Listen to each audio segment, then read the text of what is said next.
And ito guys, may mga unexpected na parang magkakaroon ng turn of events sa inyo na parang may magbubukas na pagkakataon para umangat at umasenso ka, mga kapiksi, especially if parang merong mag-o-open, let's say for example may mag-o-open na hiring dito, sakto nag-a-apply ka ng trabaho or naghahanap ka ng trabaho, o kaya naman parang may mag-i-introduce sa'yo ng additional source of income, tapos sakto naman na talaga naghahanap ka ng extra income. So kumbaga parang yung timing, yung tempo, saktong-sakto sa'yo.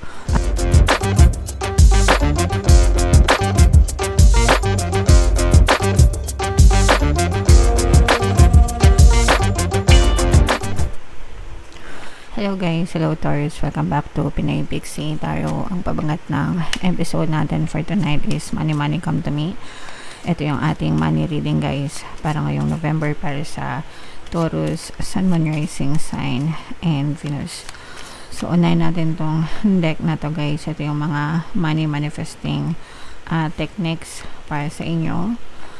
So meron tayong prosper, mga kapiksi. Write yourself a check for a large amount of money. Pin it up so you can see it every day. Imagine with as much conviction as possible how great it will feel when you really do have this much money. So, eto guys, gagawa kayo ng check, no, blank check. Kung meron kayong totoong checking account, pwede nyong gamitin yon. Pero kung wala naman guys, pwede kayo mag-drawing lang o kaya magpa-print ng blank check.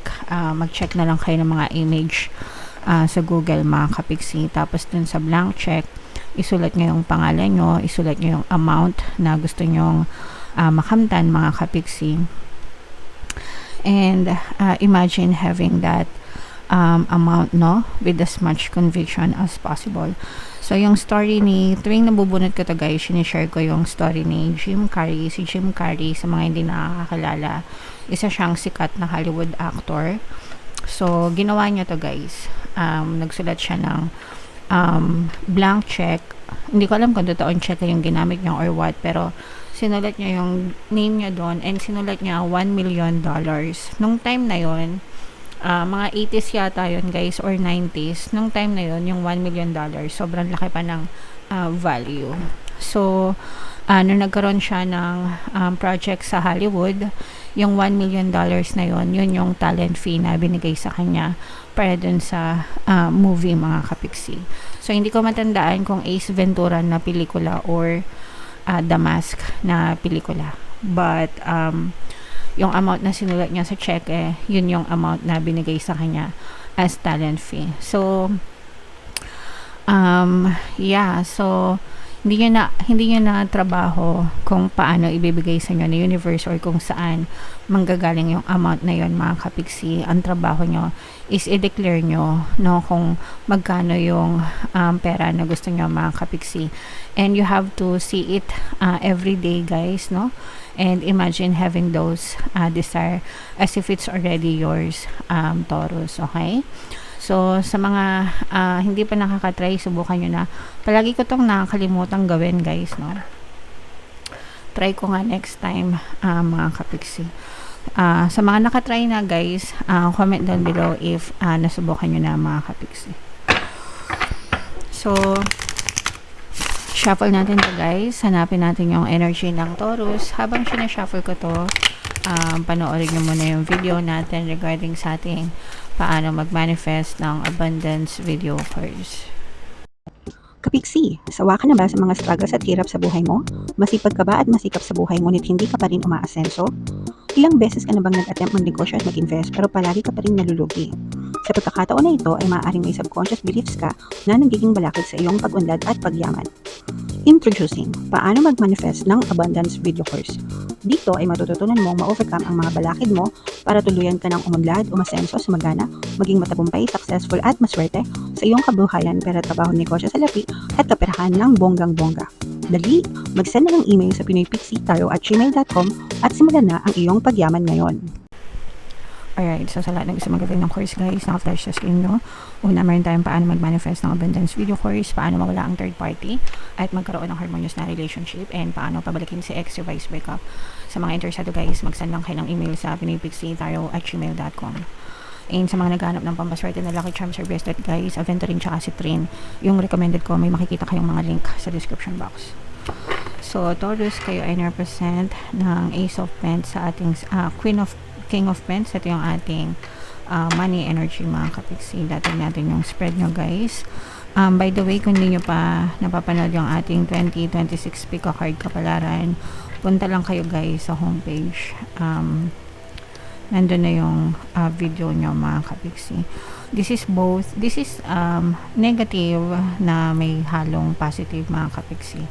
Kasi for some of you guys, mag-ingat kayo sa mga manloloko. Actually, for some of you, pwedeng past energy na to na may nanloko sa inyo or may kasalukuyan na nanloloko sa inyo pagdating sa pera mga kapiksi, and masisiwalat sa inyo to. Malalaman nyo or madidiscover nyo itong mga panloloko sa inyo. So, kunwari, yung mga sample nyo to guys, kunwari, nasa ibang bansa ka, nagpapadala ka ng pera sa Pilipinas, akala mo ginagastos dito para sa mga pangangailangan nila, yung pala ginagastos lang sa sugal, ginagastos lang sa luho, yung mga ganon mga kapiksi. Kumbaga, winawaldas, no?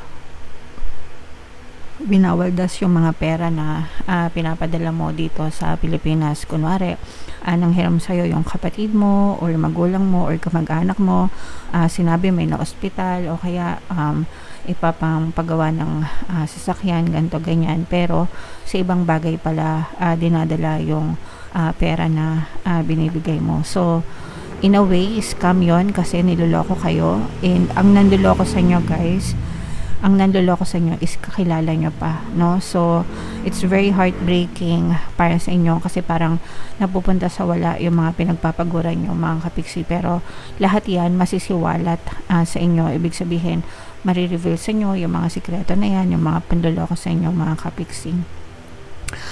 It's heartbreaking, but at the same time, it's relieving kasi kahit paano malalaman mo yung totoo. So, makakagawa ka na ng action.